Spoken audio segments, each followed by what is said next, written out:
I think it's with Charlotte. That looks good. Charlotte, are you on? Okay, I did maybe see Charlotte pop on. yeah, can you hear me now? Yes, ma'am.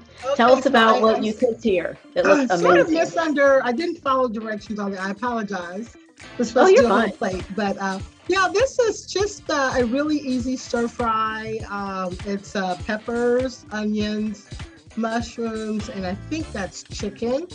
So I use a wok. I like using my wok. It's non-stick, so you don't need a lot of oil. And I usually have, the heat at least 350 and maybe a tablespoon of oil, sometimes not that much. Get it pretty hot, and I just throw in the garlic and onions and peppers first and stir fry them. Then take them out and put in the chicken already sliced up and seasoned overnight. I usually marinate my meat overnight because I like Nice. it to be fresh. And then throw that in. It doesn't take a lot, maybe 5, 10 minutes, and then throw them all in there together. And you have a meal. And I serve it with brown rice, a half a cup of brown rice.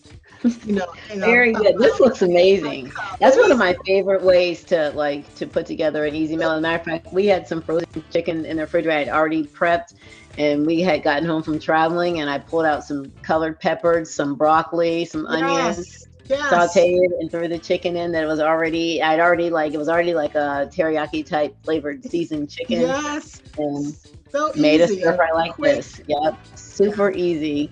Thank you, Charlotte. That looks really good. Really, really good. Okay. Is this you, Erica? Yes, that's mine. Yes. Tell us about your plate. um, this was my fajita, and this is what it looked like before I folded it in half and placed it on my George Foreman. Oh, But nice. it is Oh, a gluten-free tortilla shell, just a flour shell. It has chicken, onions, green peppers, red peppers, and I spread because I love cheese. So I spread just a little bit, only about That's two great. ounces, only about 2 ounces of shredded cheese on there. And I did use Sargento treat cheese. I know it wasn't the best cheese, but I used Sargento cheese. So I And folded it that's in half. fine.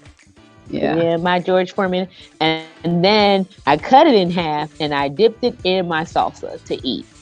Nice. Very yeah, nice. that looks That's one of good. my other favorite is to do like a tortilla like that and wrap it and put your chicken. And a little bit of cheese is fine, because sometimes you don't need a lot, but if you just have that little cheese flavor, it makes a big Hmm. difference in the flavor. That looks Hmm. really, really good. Good job. I love all the colors, the colored peppers, the onions. Yes, great job. Great job, Erica. Let's move past. So this week our goal is describe the importance of making a shopping list, the benefits and disadvantages of online grocery shopping, the advantage of shopping in season, how to compare prices, making a list, and then we're going to go into a little bit of meal planning, but we'll do more of that next week. Okay, so we're just going to jump right in. The importance of making a list. Here are a few reasons that you should make a list before you go to the store. Number one, it keeps you from overspending. I don't know if it's just me, but if I don't have it on my list, I usually don't get it unless I'm hungry. But if you have a list, usually you can stick to it and you can spend less money. It also helps you organize and plan weekly meals, so you're more likely, hopefully, to cook what you have at home versus buying lunch at work or picking up food on the way home. And it takes less time to shop, giving you more time back in your life. So if you have a list and you know the store, which is another key, knowing the store you're in, you're less likely you're going to take less time to get through the store. So how can you make a list? So there's multiple ways. These aren't rocket science things. Everybody knows these things. You can use a notebook in your purse, which is what I used to do for years. You can have a planner dedicated to meal planning. You can use apps, and I'll show you guys one of the apps that I use in my phone from my note reminders to make my digital list. Or you can use, there's also grocery store apps. There's tons of them out there. I don't have any to suggest because I've only tried a few of them because I always just use my notes in my phone. But I'll show you guys how I use my phone to make my list. So one thing that I used probably that I did this early on when this week was really coming out was online grocery shopping. And one thing I did like about it, and I will share what I liked about it, then I'll share some of the downsides that I found. One of the things I did like about it, but I felt like it saved us money because I wasn't going to the store randomly picking up things. I wasn't like, oh wow, I just want to get those. Saw those on TV. I would be online, I would shop those things. And the other thing is, at the end of the grocery shopping, when I did it online, I knew exactly how much I spent. So I really liked that because it kept me from getting to the checkout and then overspending. It saved a lot of time because I wasn't walking to the store. I could just go in, order online, and then pick it up on my way home or pick it up on Saturday. And it was very convenient, so I wasn't spending my own extra time walking through the store. So I really liked it. Some of the downsides that I did find with it was that you do have to pay for the convenience sometimes. So some stores, there's a $5 charge for doing the online shopping, but some actually offer your first few shopping trips free. I know I get these coupons from my Kroger's all the time saying like, you have free grocery pickup. Just try our grocery pickup. But I haven't tried it yet, but you can also utilize those free options, and then you may have to pay like a $5 charge. And the other thing I thought was a downside is you don't get to choose your produce. Some of us are really picky about our produce. I personally like, to kind of see my produce, smell it, make sure it's like going to ripen when I need it. But you can also put special directions in for a better selection. So I don't know if other people have tried it, but we can talk about that off mute. But if you've ever tried it, you have to share it with everybody and tell us what your experience was. I personally thought the one thing I did love that it did save me money and I stuck to my budget better. So one of the things I do want to talk about is buying seasonal fruits and vegetables. And many of us have shopped for a while. We're more exposed to what's in season, what's not in season. But one thing you will find with fruits and vegetables that are in season are going to be less expensive. They're also going to be more accessible. So you're going to see them easily. There's going to be an abundance of them. Although now that's kind of different because they ship so many things in anymore. So usually like even strawberries that aren't in season now here are in abundance, in the grocery store. And some of them are really good quality. So they're obviously shipping them from better places. But usually when you're buying in season, especially if you're buying at the market and things like that, you'll get better quality. Or you can also grow your own. That's one thing that I've been working on for the past few years is growing my own garden. Last year I did not do so good. But you can also continue that in your home. You can continue container gardens in your home if you like. It's a little harder because you do have to have enough light to grow it, but you can always do garden on the balcony. You can do it in your backyard. And I just found out my community has a garden club, which I just joined. So I'm really excited. So check in your local community and see if they have a garden club that you can join. And then watching YouTube videos. There's lots of great YouTube videos about growing seeds, how to grow a garden. And I'm really excited this year because I'm determined to grow food for our family. I think when the pandemic came, everybody was trying to grow gardens because we were all. So one of the things that we're going to talk about this week and next week is how to create your list. So one of the things that I've always done is first identify the meals that we're having for the week.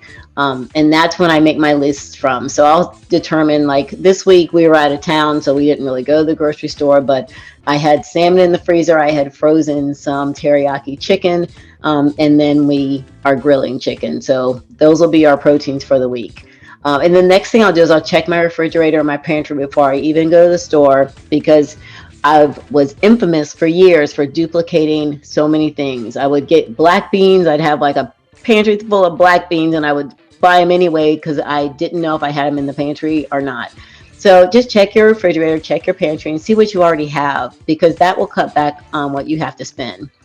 List all the items you need to purchase, and then making a list will prevent you from overspending at the grocery store. So always check at what you have at home first. And one thing I hate is when I get to the grocery store and I haven't done that because then I have to call somebody at home and then no one will be at home and they don't know what I'm talking about. So just always check what you have at home first before you go. Health. So one of the things about meal planning, and we'll talk more next week about meal planning. And at the end, I was trying to get some suggestions for you guys for what you might want to do for meal planning. But the one thing I love about meal planning for us is when it also helps us to stick to our budget. So if we know exactly what we're having for meals, breakfast, lunch, and dinner, we will buy those things at the grocery store. And we usually prep all of our meals on Sunday. We were out of town this Sunday, so we didn't get to prep on Sunday. But we usually prep all of our meals on Sunday. Different people do it different ways. Some people prep like meals Sunday through Wednesday, and then we'll prep more meals for the rest of the week. We personally just find it easier if we prep all of our proteins and our vegetables mostly, so that we have less to do in the evening. When you're meal planning, it also keeps you from eating out, which will save you money. And then the DoorDash, the Uber Eats, those things, it'll keep you from ordering those meals because you'll come home and you'll have food at home. It also decreases impulsivity on eating, especially at work or on the way home from work, which can be very tempting. But if you have food at home, you're more likely to eat your food at home, hopefully. How can meal planning save you time? Well, there's no need to rush home from work to fix your dinner. It leaves you more time in the evening to do more of what you love, more time to exercise in the evening, even take a walk as we get longer days coming up here soon, and more time to do things and spend time with the people that you love versus coming home, having to be in the kitchen, or and you're preparing the food, then you got to get everybody ready for bed. When you've planned your meals ahead of time, you have everything ready and there's way less stress. There's less time spent at the grocery store, which can be super annoying when you have to stop at the grocery store after work to pick up at this or that. But if you've planned your meals and you have everything at home, you don't have to stop at the grocery store. You can just go straight home. Dinner is ready. And like I said before, then you can spend the evening out exercising or hanging out with people that you love, or doing a hobby or creating a business. All those things that people never have time for. When you're doing your meal planning ahead of time, you'll have more time to do those. So we're going to talk a little bit about comparing prices, and I'm going to share an app with you that I use to compare prices. But here's a few ways to find and compare prices. So after you made your list, the real challenge is going to be finding the best bang for your buck. I was one of those people who did like the couponing. I was that crazy lady with a stack of coupons coming in the store, getting like $200 worth of groceries for like $10. I don't do that anymore because that takes a lot of time.